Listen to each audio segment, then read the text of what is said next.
Hi Judith, welcome to my district. Please introduce yourself for Brazilian Rotarians. Hello, I'm Judith Diamonds. I'm from the Rotary Club of London. I'm a past district governor, and currently I'm working in two areas with Rotary International. I'm vice chair of the International Polio Plus Committee, and I'm also dean of the Rotary representatives to the United Nations and other organizations. And in that capacity, I'm also the Rotary representative to the Commonwealth of Nations. Okay, what is the importance of Rotary in the UN? So I'll just give you a bit of history of why Rotary has this strong connection with the United Nations. In 1947, Rotarians helped draft the UN Charter at a meeting in San Francisco. And there were 11 or 12 Rotarians involved in that. And because of that, we've always had a very close relationship with the United Nations and observer status. And we've attended many UN meetings in the 50s, and also one of our Rotarians was actually president of the UN in the 1960s, I think. So we've got this very close, long-standing relationship with Rotarians being involved at many different levels. When we started the Global Polio Eradication Program, we had partners, World Health Organization, UNICEF, both of which, of course, are UN agencies, and also the Center Disease for Control in Atlanta. And during the first sort of 10 years of the partnership, from 1988 to about 1996, actually, we worked very closely with those organizations. And so in 1995, Rotary decided to strengthen the advocacy and our relationship with the UN. And so they set up the Rotary Representative Network. Today, we have 30 Rotary representatives in 15 cities. So I'll just go through some of them. At the UN in New York, we have 5 representatives. The UN in Geneva, we have another 5 representatives. Because obviously both of those cities have very large UN presence, lots of different agencies. And of course in New York is the international headquarters of the UN. We also have representatives in Nairobi, 3 representatives in Nairobi. Representing Rotary to UNICEF in Nairobi and to United Nations Environment Programme. And then as well, we have representatives in Brussels to the European Union, Parliament and Commission. So we have 3 representatives there. In London, we have 2 representatives to the Commonwealth, myself and Doug Wills.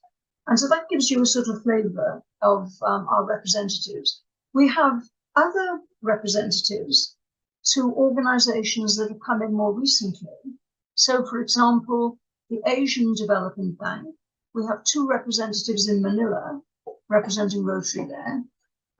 We have Marie Irene Richmond in Djibouti representing us to the African Development Bank. And in Addis Ababa in Ethiopia, we have Joe Otin, who represents us to the African Union. So it's very widespread. We also have a representative in Chile to one of the UN organizations there. And I mustn't leave out Washington, D.C., which is one of our very important hubs. We have 3 representatives in Washington, D.C. And one of the organizations that they work with there is the Organizations of American States. and we do a huge amount of work with them. So that gives you an idea of where we're represented. And our representatives are chosen, appointed by the president of Rotary International. And they have a lot of experience in working in a lot of different areas, but especially experience with advocacy, diplomacy, for example. Some of our representatives have actually been ambassadors for their countries. So Josephine Ojiamba in Nairobi, for example, she was the ambassador for Kenya to the UN in New York, and she was also Deputy Secretary General of the Commonwealth. So all our representatives are very experienced and are chosen because of the experience they've had through their professional careers, working with top-level agencies across a whole spectrum of areas of interest. One of the newer, more recent developments is that in New York, for example, we've become more focused. So we now have a representative to UN Women. We have a representative to UNICEF in New York. We also have youth representatives. So in New York, we have a young Rotarian Rotaractor representing the youth of Rotary. Also in Geneva, we have another young Rotarian representing the youth of Rotary to the UN in Geneva. So it's an evolving group within Rotary, but very important for giving us an outward-facing reach to these international organizations. And also we do a lot of promotion of the work that we're doing, both with our agencies and within the Rotary media communications forum. So that gives you a flavor of what we do. How many Rotarians are working in projects? And what do they do at UN? Well, I don't know how many Rotarians are working in the UN, and I would love to know that. But one of the aims of the Representatives Network is to enable Rotary clubs to work with UN agencies. And I can give you a couple of examples. In Kenya, we have a project developed by clubs called Adopt a River, which is cleaning rivers, an environmental project. And the head of the United Nations Environment Programme, based in Nairobi, has become very interested in this project. And in fact, she met President Jennifer Jones last year when Jennifer was in Kenya, and they discussed collaboration with Rotary. And so through the collaboration with our UN agencies, we can connect Rotary clubs to UN agencies so that they can work together on projects. Another example is in Paris. They have regional offices and they have various educational programs that involve Rotary around the world. And one that I was involved with for the Commonwealth was the Commonwealth Women's Mentoring Program. In 2015, we had a Commonwealth Heads of Government meeting in Malta. And for the first time, they had a women's forum. And one of the recommendations coming out of the women's forum is that young women under the age of 30, there was a real need for mentoring. And so I was approached by the Commonwealth to help set up the Commonwealth Women's Mentoring Program. And this is because we recruited Rotarians to be the mentors. So we started the first phase. It was with young women in Canada and the Caribbean countries. And Rotarians from Canada and the Caribbean countries, they volunteered to be mentors. And we mentored in that program about 65 young women. And we did it was a 6-month program. it was done all online or on the telephone, not face to face. It was very successful. We did a report and we enabled 10 of the young mentees to come to the second or the next Commonwealth Heads of Government meeting, which was in London. And they all attended the youth forum and they spoke about the value of the Commonwealth Women's Mentoring Programme. And one of the mentees who actually was from Nairobi. We had a couple of others outside Canada and the Caribbean. She was asked to stay on and address the African heads of state, which she did. She later joined Rotary, and she was invited by our Rotary representative to the World Bank in Washington, D.C., to speak at the World Bank Youth Summit. And she did that, and just soon after, she was actually offered a job by the World Bank in Washington, D.C. So that was a great result of the mentoring program. We then did a second phase of it with 60 young women from African countries. And again, with Rotarians providing the mentors. It's worked very, very well. And we're now planning the third phase, which will probably be with young women in Asia, possibly India, Pakistan, Bangladesh. We're still working on it and planning on that. So those are ways that Rotary clubs can get involved with UN agencies and other international agencies. Judith, tell me, how can we work with different religions, culture, and ideas? Well, I think the way to get consensus is by meeting people, speaking with people, and I think particularly with Rotary, we have a lot of respect and trust around the world. People are very willing to work with us because of our reputation. And of course, Rotary is not, we're apolitical, we're not religious, we're very neutral on these things, but we do a huge amount of good in the world. And I think the way to get consensus is by opening dialogue so that people understand different cultures and different points of view. And I think we can illustrate this with the success of the polio eradication program. Because there we work with a lot of different cultures, a lot of different ethnic groups, and people that have differing views.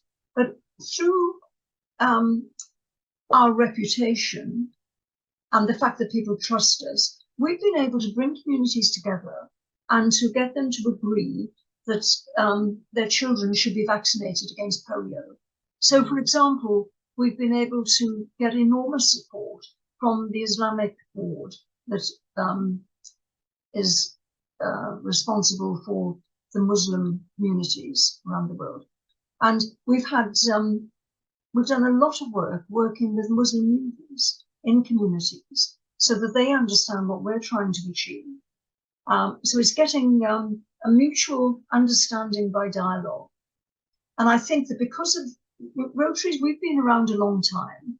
One of our great strengths is that we're in 120 countries and geographical areas. In fact, I think we're in more countries than the United Nations, which is extraordinary. So our strength is having Rotarians on the ground in countries. And so we have a local understanding of cultures within countries. And our people are there working day in, day out.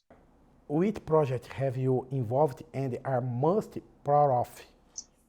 At the moment, I would say it's the climate conferences, the COPs.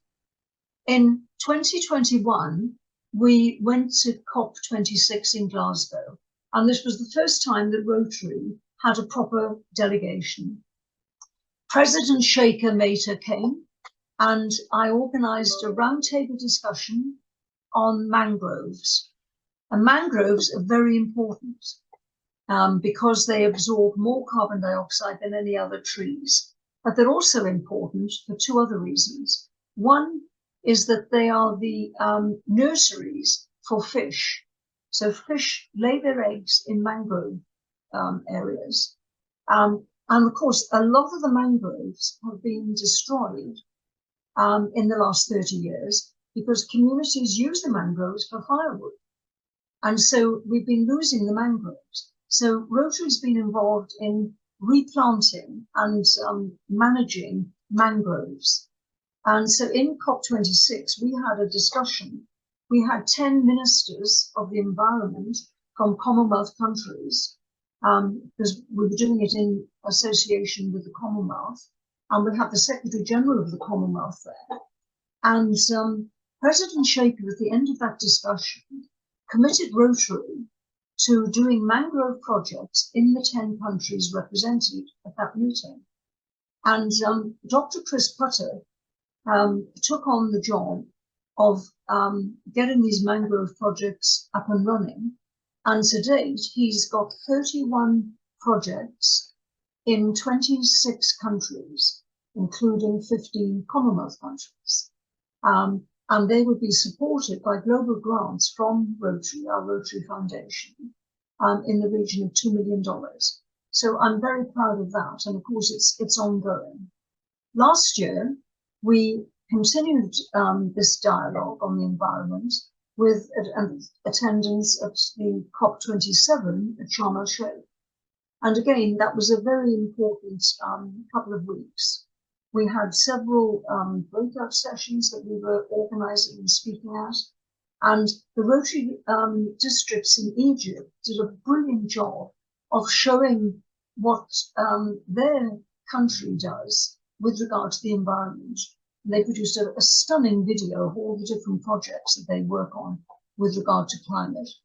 So this year, and I've just come off 2 calls in relation to planning COP28, which this year is going to be in Dubai. And this year, for the first time, we're going to have a Rotary pavilion. And we're going to be running in the region of about 28 breakout sessions. And what's very interesting about COP28, it isn't just climate and the environment, because the climate crisis affects every aspect of our lives. And so the UN have designated 10 days with different themes. So they range from health, gender, youth, peace, nature-based environment, nature-based solutions, energy transition, urbanization, cities, transport, and finance. And so we're going to be running breakout sessions, probably 2 or 3 a day, on each of those themes. And we're working with NGO partners, including the Global Alliance for Vaccines and the CSR Foundation in Chicago, the Institute of Engineering, IEEE, the International Institute of Engineering, and also the Institute of Electronics and Technology. So we're bringing in new partners who are actually new to it. They probably don't know much about Rotary. So it's spreading what we're doing in Rotary to a much wider audience and working to develop projects that clubs and districts can work on. So, and I'm very proud of our work with the environment and these COP conferences. I think they're very, very important. And it's such a crisis now, it's affecting everything that we do. And we've seen the whole world seems to be migrating. There are thousands and millions of people leaving their countries because of shortage of water, because of lack of opportunities, because the climate's changing. And so a lot are trying to come to Europe, for example.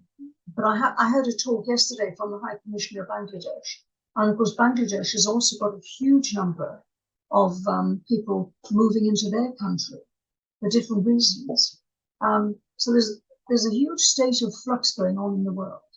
And I'm pleased to say that Rotary is right at the centre discussing these issues. Judith, in your opinion, what you can do to building a peaceful world?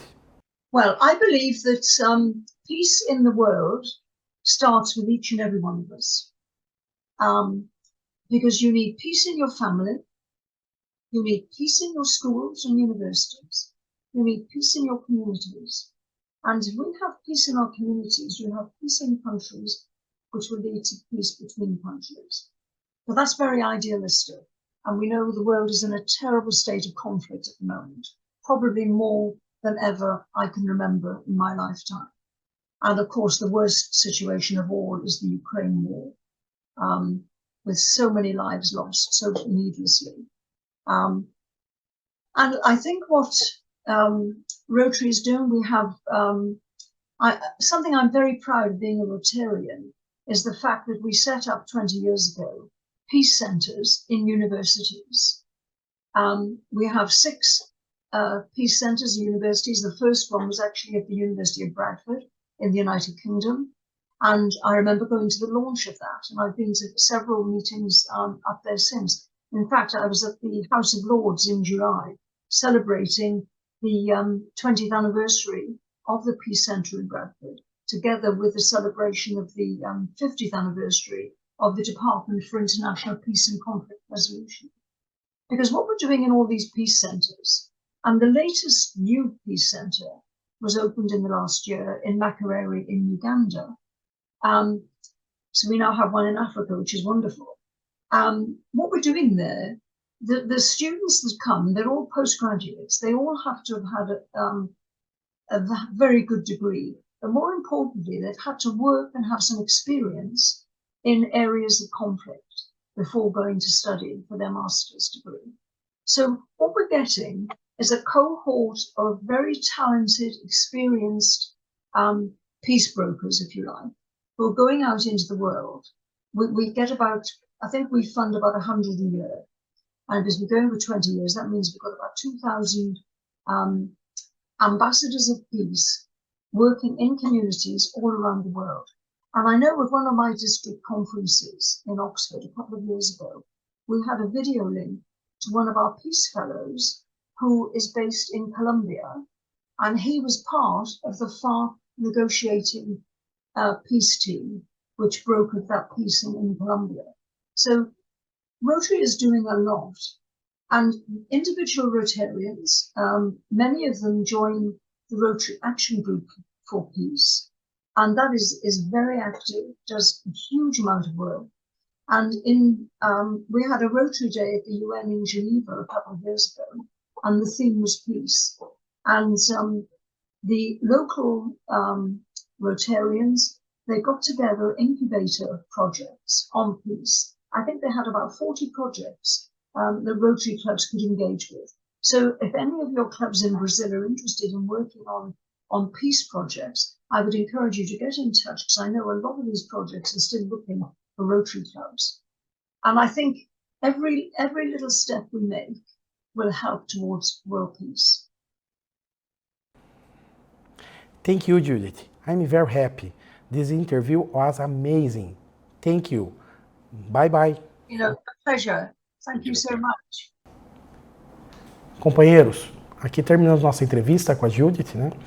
Eu tenho para dizer para vocês que desde que eu entrei no Rotary eu tinha muita curiosidade de entender esse papel do Rotary na ONU e deu bastante trabalho localizar, conversar, a gente marcar esse bate-papo, mas é uma enorme satisfação trazer isso para o Distrito. Espero que todos tenham curtido bastante.